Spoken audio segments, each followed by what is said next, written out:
Hello and welcome to Life of Creation. My name is Chad and I'm the host of this channel. If you like what you've seen so far, please like and subscribe. Hit the notification button so that you know when new videos are released. Today we're talking to Michael O'Neill, who is a lapidary from Washington State. He takes raw minerals like this. This is a tourmaline from Ocean View Mine here in California. And he creates beautiful jewels like this, which is also a tourmaline from the Ocean View Mine.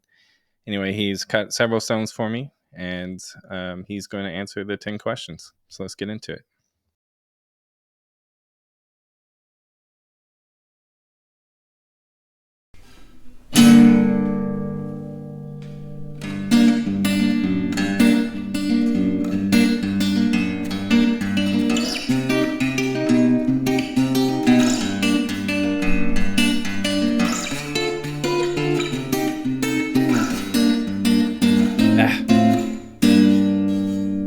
Just use an overlay.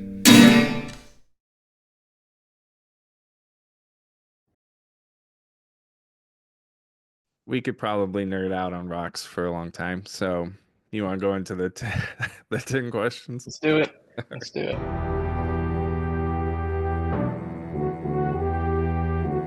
Well, I'm here with Michael O'Neill, a lapidary from Washington, and he's going to answer the 10 questions. So, question 1. What does it mean to you to live a life of creation? That's a great question. To me, living a life of creation means reflecting the nature of my creator. So I am somebody who believes in intelligent design, and that we live in a world that was created. Yeah. So creation seems a natural part of life for me. I find personal meaning and satisfaction in creating things for other people to enjoy. Yeah. And yeah, I mean, I feel like I was given these hands and they need to do something. Right. So I love building things. Well, I mean, even based on your story, you also you love to learn. Lifelong learner. Right. And Yeah. we had talked about, maybe that is the answer to what a life of creation is. It's just always wanting to learn and always wanting to do something, especially do something with the knowledge that you just learned. Yeah. I'm good at, half-assing a lot of things because I love learning a lot of things. Uh-huh. And I learn enough just to do a little bit and enjoy it, but I never master any of it. Uh-huh. And but to me it's so fulfilling still because Yeah. I just love all this little info and knowledge, and it just never ends. It never ends. But what you do is, I mean, you are creating something that, if taken care of, will outlive all of us. Those things have been underground for a very long time. Yep. And probably will keep going for a very long time. And I mean, you just look at a museum, some of the pieces that they have are crazy old and Ancient. still look amazing. Yeah. Incredible. So maybe there will be some Michael O'Neill stones in a natural history museum at some point. You never know. You never know. Actually, Maybe someday. I took some, you're not supposed to, and I had to lie to my kids. But I took a couple pieces of the glass from the Glass Sand Beach in Fort Bragg, because for the purpose of sending to you at some point to do something cool with them. I was like, if I ever really felt bad, but I had them cut, I can donate it to their local museum and just be like, there you go. These were cut by Michael O'Neill. I inherited them. I didn't take them. Right. I don't remember how they came into my possession. They just showed up one day. I didn't know they're no. I mean, I don't think it's a law, but there's signs everywhere like, please stop taking our sand because we're running out. That's funny. But I was like, it would be really cool. And if ever my conscience ever came and haunted me, I think it would be cool to go to their glass museum and Hmm. see a faceted piece of glass. Yeah, That would look cool. I agree. That's how I justified it. Hmm. Hmm. I think, yeah, learning and doing. I think that's a life of creation.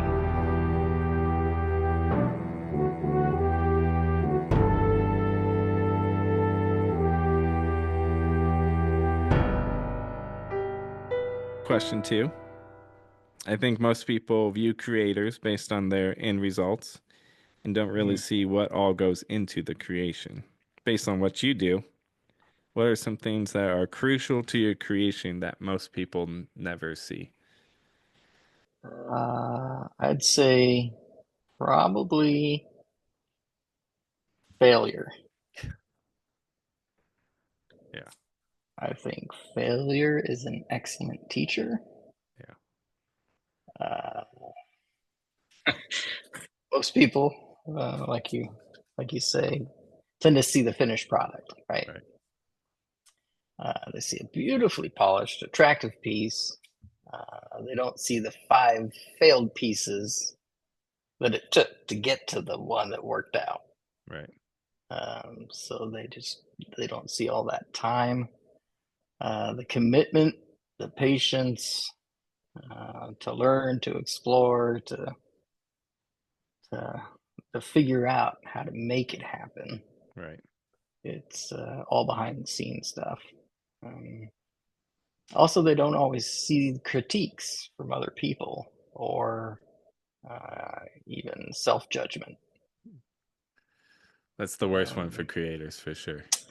it is because so often, if I don't do it right the first time, it's like so disappointed in myself. Right.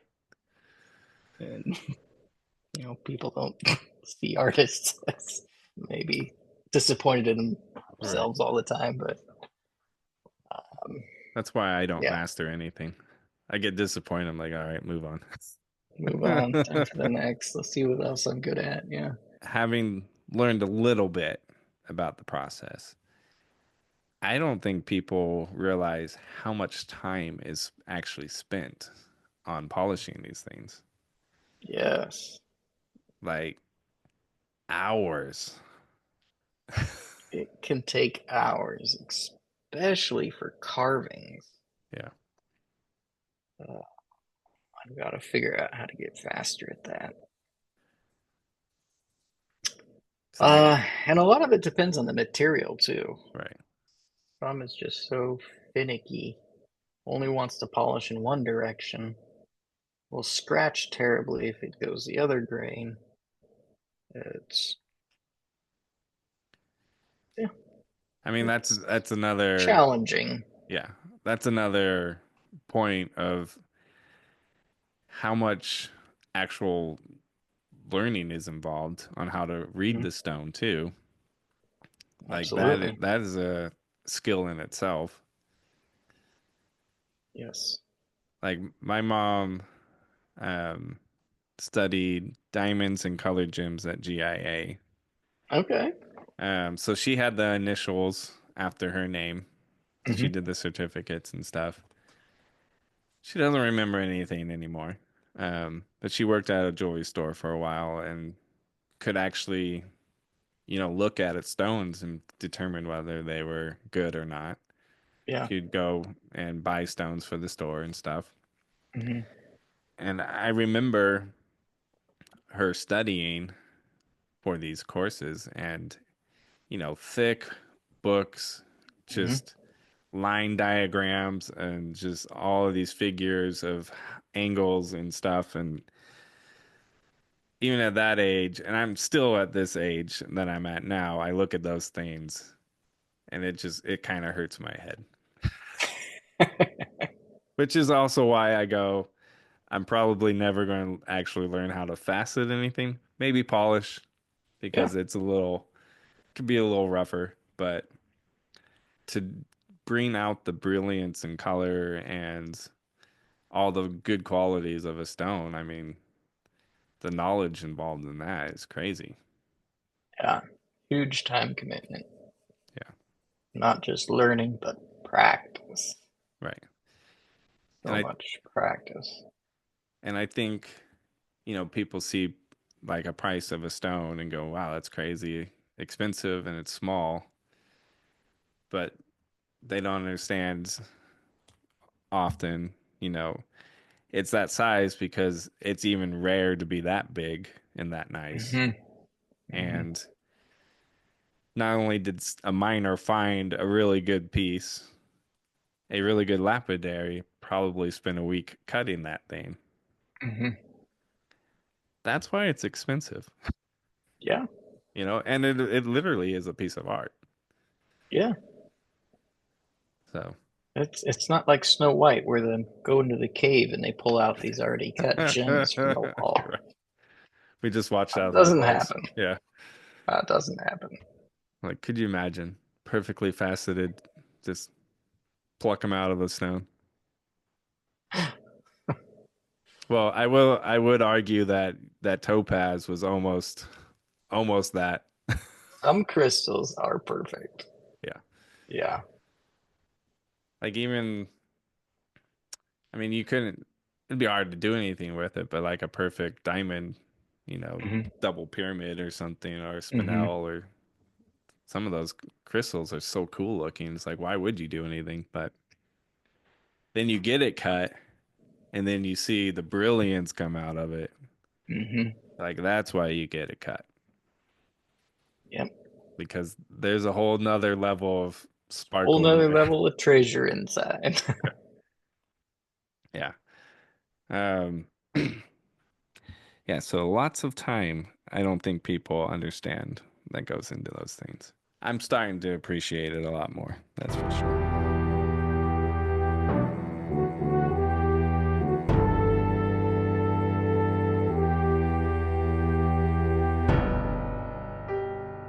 Question 3.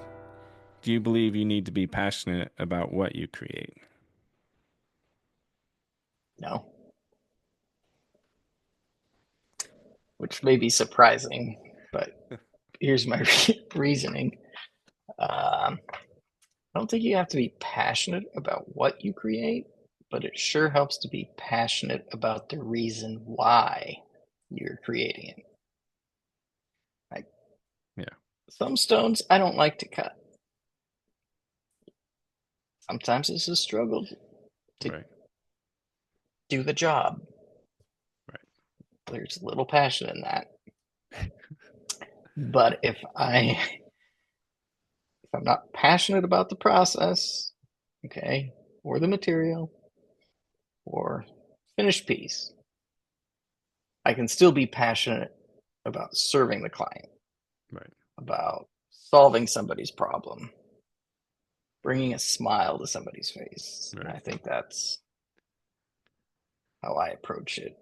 If Yeah. I'm not passionate about the job, Time, passionate about the why. right.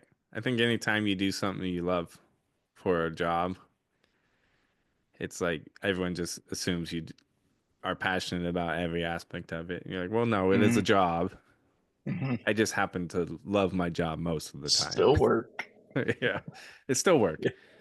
Yeah. Um, but at the end of the day, you can be like, I'm blessed to be able to do what I do. Yep. Today just happened to suck. Yep. That's exactly it.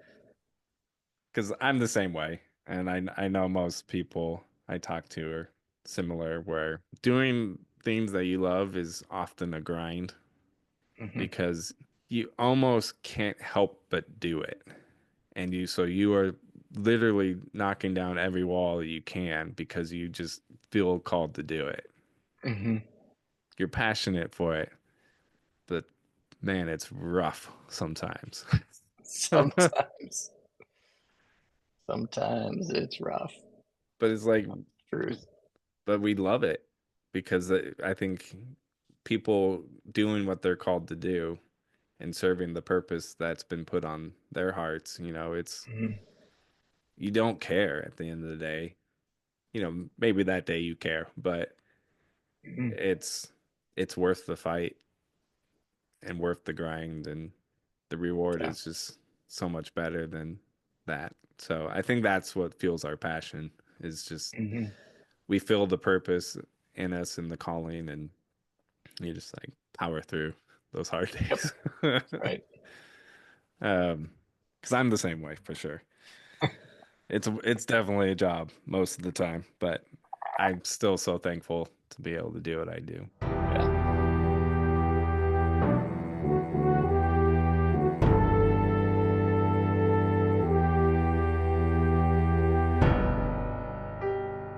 Question 4.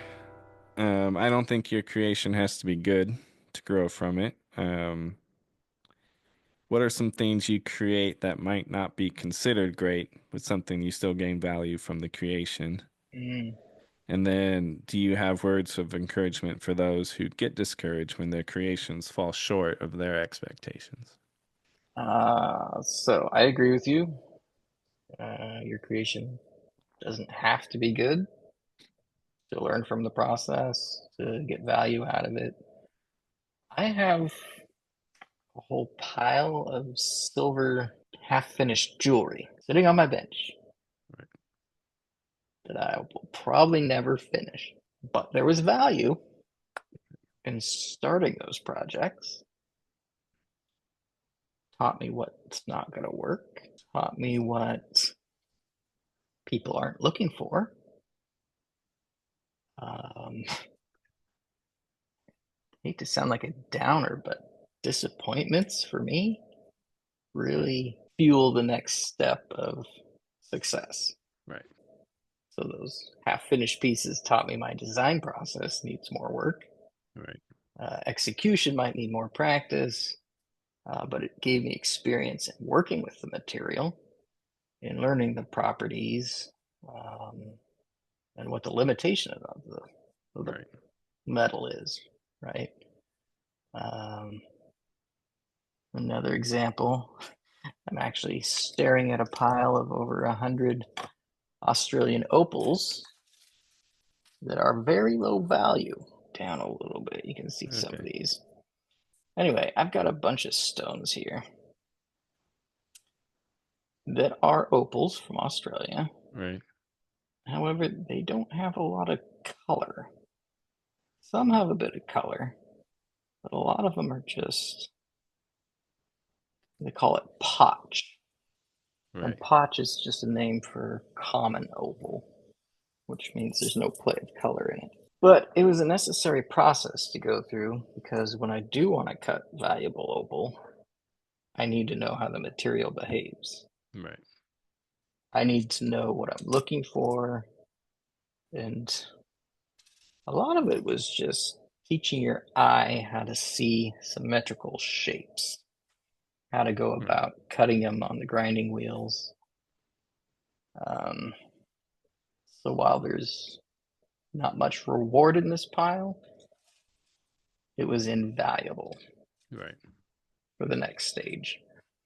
So I guess even if your work doesn't seem good, it's immensely valuable Right. as a teaching tool. If you take the Um, lessons you learn. yeah, if you take the lessons. So Yeah. my encouragement would be every failure is a step towards success. Right. Practice produces proficiency. We tend to be our own worst critic, and my creations still fall short. Still, after Yeah. 18 years of doing this. Um, but when I look back at the unfinished things or the things that don't live up to my expectations, I see how far I've come. Right. And now I can see what those efforts produced in me. So, absolutely, if your work doesn't feel good, it's just part of the journey. Keep going.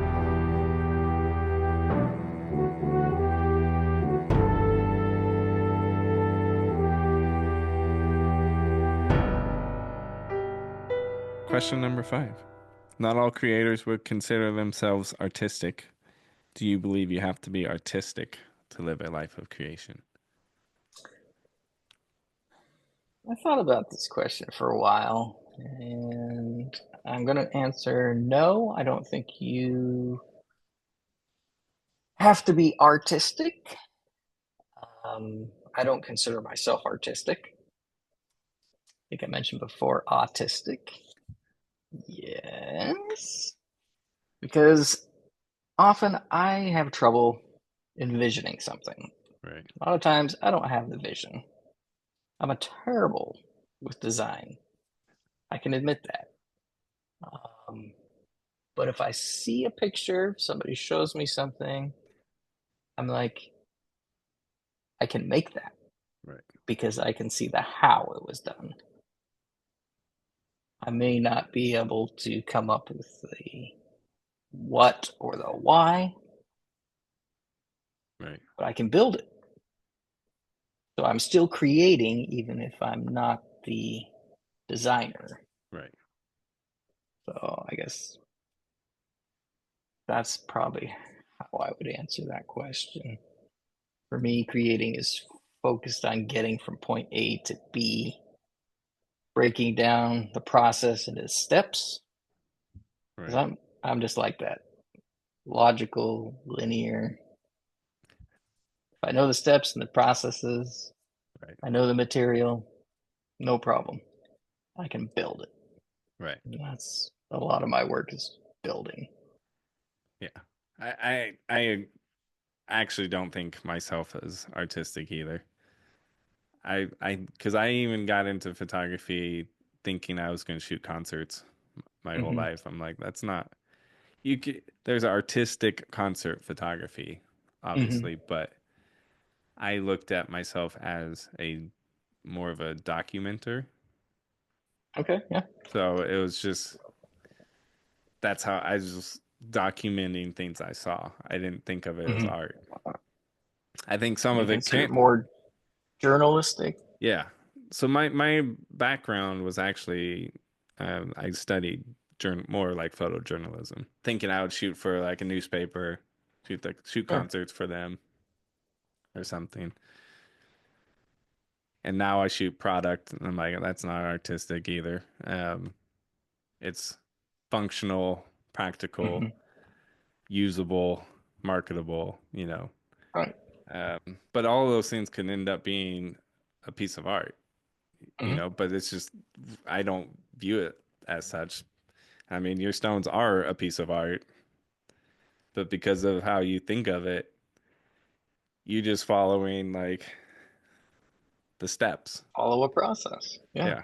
The process and that's what is actually feeding your satisfaction is like those perfect lines, those like all these things Mm-hmm. that are just perfect order. It's funny. Producing something with my hands, Mm-hmm. I see it. I feel like I accomplished something. Yeah. I think it's funny. I feel like the more I talk to people, the more I'm going to see that most people probably don't consider themselves an artist. They just love the process. Yeah. Or it's the It's funny, journey. isn't it? Yeah, it's Yeah. just they could be like the best painter in the world or something and be like, yeah, I just like adding color to the Yeah. page.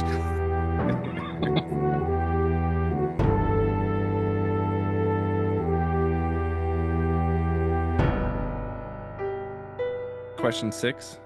Is there an experience or a time in your life where you realized you were a creator? I was pretty young when I started making things. Um,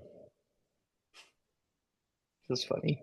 I don't even know how old I was. I was probably 8, maybe. But I took some of the rocks out of my rock collection, ground them up into powder, put them in little baggies, and started selling them as health tonic supplements in my driveway. I only sold one to the neighbor girl. I, I hope she didn't drink it. But that's probably the first memory I have actually making something. Of course, my dad was into Legos, Right. So we were always building with Legos. That was a pretty natural process. Follow the directions, Right. see a result. So another process thing. Yeah. I probably didn't realize I was a creator until I was in my teens. When I started making wooden boxes out of tree limbs. And I Oh, don't know what cool. gave me the idea.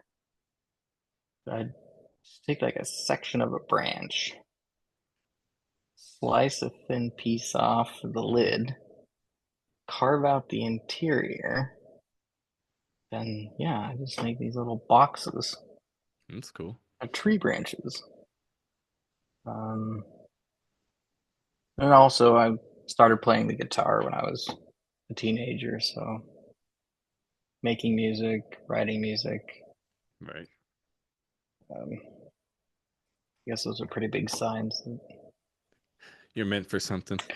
I'm meant to work with my hands. I don't know. Right. Yeah, I feel like most people, it's usually around their teens. It's because when you yeah, start getting that little taste of freedom and you can actually own your own interests. You don't yeah, just go where your parents tell you anymore. right. St- Forced me to take piano lessons for 5 years. So after that, I got to choose what instrument I played. right. So I switched to Do, the guitar. yeah. Do you now wish you knew piano? It would be a lot more helpful now, for sure. Right. Hmm. I had piano lessons and now I'm like, man, I really wish I knew how to play piano. Hmm. It's like maybe my parents were onto something. No, hate to admit it.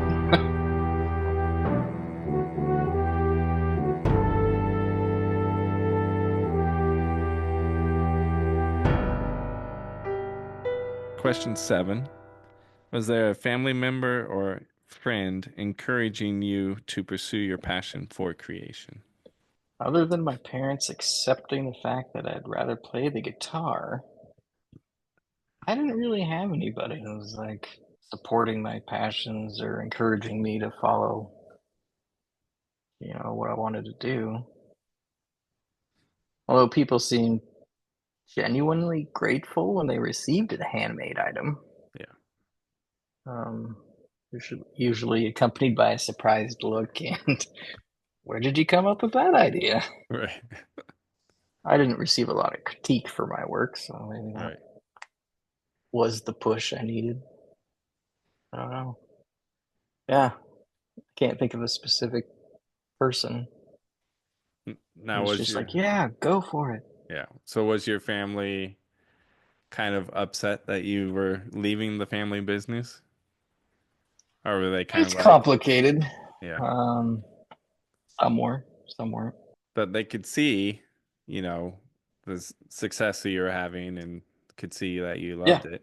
So I think, I gave them a long time to process. right, right. So, maybe not at first, but now they're like, okay, he knows what he's doing. Okay, that's fine. Yep. Because really, you're just instead of cutting wood, you're now cutting stones. You're in the same Hmm. business, really. It's just different material. Yep. Very similar processes. Yeah. You're like, look, took everything that you guys showed me. I just wanted a different medium. And my parents liked me playing music until I started punk bands too. Aha. They're like, wait, this wasn't what we were hoping for. But oh well, they not got used to it. not the classical performer they hoped for. Huh? No. The best part is everything that I did learn, like any theory, reading music, everything, immediately went out the door as soon as I Yep. picked up that bass and just started Yep. making stuff. Same here. But that's how you learn. You gotta figure it out on your own sometimes. Yep. Forget Totally all the agree. stuff that actually works and do it on your own. Go make those failures. Yep. Yeah, exactly.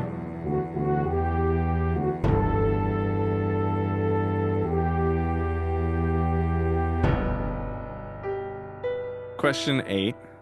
Where do you find inspiration? And do you have a creative process that you follow once inspiration hits? Typically, my inspiration comes from my clients. They have the idea. Right, So from that point, it's just basically a process. I'm not sure it's creative, but it's proven. right, Mm, Whatever works for the material. right, Each material handles a little differently. So once you learn how the material works, fairly smooth sailing. right. Um, I am, however, inspired by nature, other people's art, architecture, and the hunt for treasure. Really gets me going Yeah. and revealing beauty inside something. So if I can take a material and I can alter it to be more pleasing, that's pretty inspiring. A creative process? I don't think there's a specific process I follow. I usually write ideas down. Sometimes I make sketches. Often I think, what is the best way to build this? And then I think, how is this item going to be used or worn or abused? Right, And consider how to build it to be the most durable it can for its function. right. Um, yeah, so if I can think 5 years down the road, what is this piece going to look like? And is it going to come back needing repair? I try and mitigate whatever might happen. Yeah, because some of the stuff Yeah. you're doing is it's art, but it's beat to hell sometimes. Like rings Yes. take a lot of abuse. Um, Yep. necklaces can get a lot of abuse. I have one ring that I had made, and I hardly wear it because I'm scared that I'm going to bang it up too much at work Hmm. because I'm constantly grabbing poles and moving gear, and Right.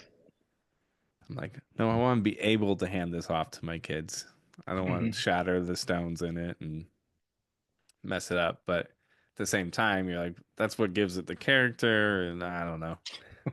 It's a fine line of It is. you want character or you just want it to be a treasure piece that you can hand off at the end.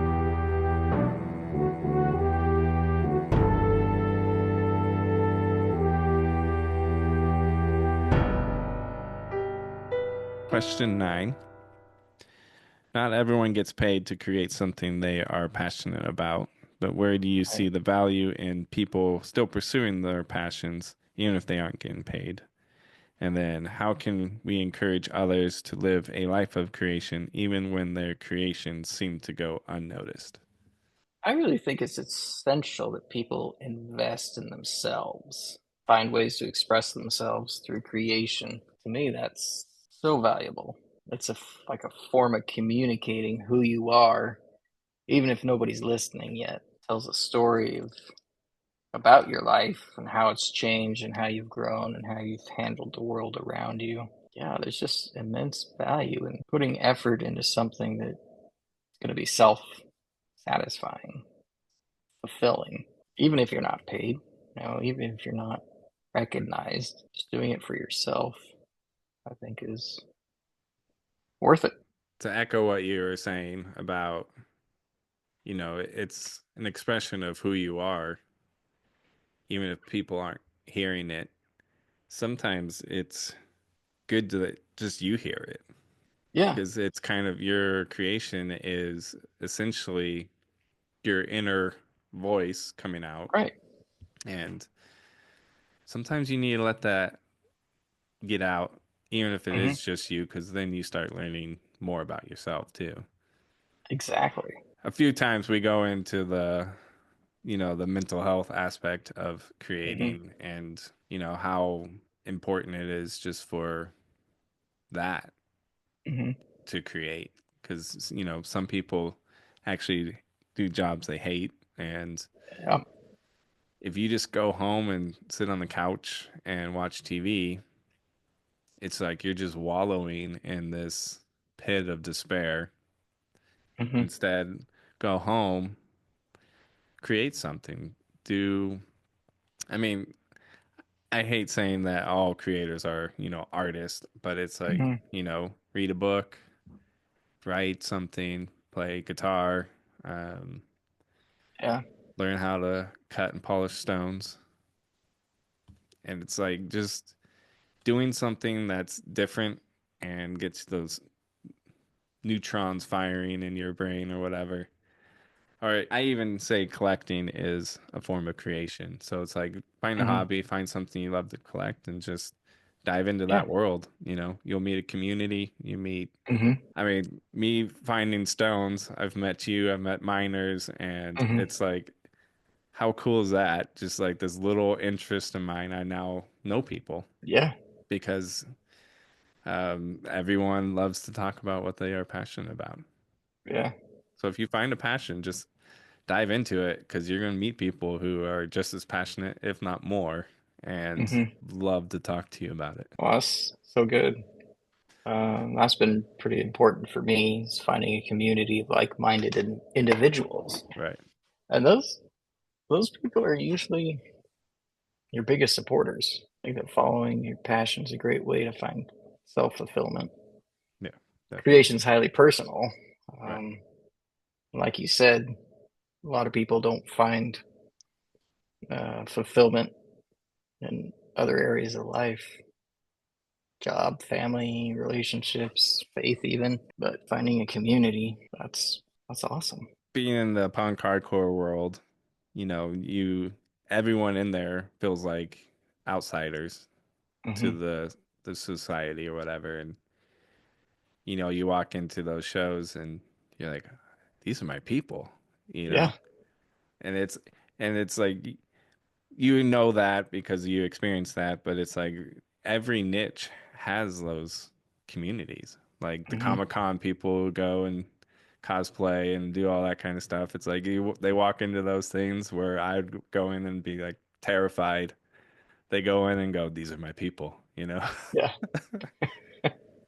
And rock people like sit Yep. down and talk about rocks for hours, and it's just there's so many ways that people connect, Hmm. and I think diving into these little passions of yours is going to be the most fulfilling thing that you can do.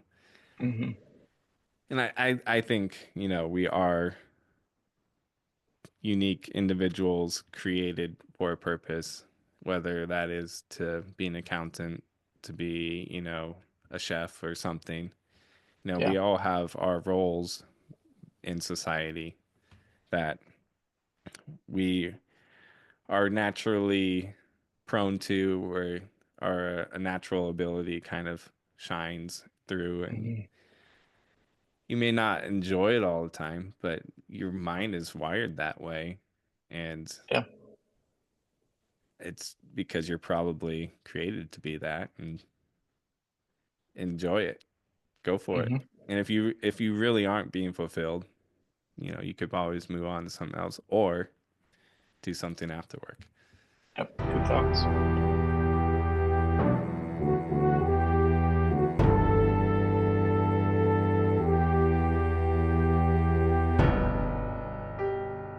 Question 10: how would you like to see yourself grow as a creator? I would love to see myself learn new skill sets. Learning is just a never ending process. I feel like I've got to know. So, specifically, I'd like to learn jewelry engraving. You can do some really cool things with that. Also, CAD design, gem carving with greater efficiency. I'd also like to have more of my own design ideas. I don't have a lot of hope for that just because I'm pretty stuck in my ways, I think. Um, but yeah, that would probably be the most stretching for Right. me. Well, in addition to actually using social media Right. and creating that kind of content, that would probably be the furthest stretch. You gotta get your daughters on your marketing team. Yeah, right. They'd be good at it too. I have one in particular that it keeps robbing my jewelry case. She's like a walking billboard, maybe. Yeah, there you go. Have her take photos. She took 2 rings the other day. Hasn't returned them. Yeah, anything that's going to stretch me and make me more proficient. I mean, Yeah. that's the beauty of what you are doing. You've been doing it, you said 18 years, right? Mm-hmm. And there's still learning to do. Still learning. And like, I've been doing photos for pushing 30 years, Mm-hmm. I think, because I started in high school. I feel like I know nothing, you know, because things change and Yeah. I'm like, I know how to push the button. Most cameras have a button, so I'm good there. Yep. But it's like there's always areas to grow, and Mm-hmm. I think that's the beauty of being a creator. It's just it's never ending. It's Never ending. it's a journey that you're on, and every spot that you're at is just an opportunity to learn what you're supposed to learn there. It's good. If you are a master of what you do, learn something else Mm-hmm. because there's a lot of fun things out there. Yes, there are. Why I keep going down YouTube wormholes.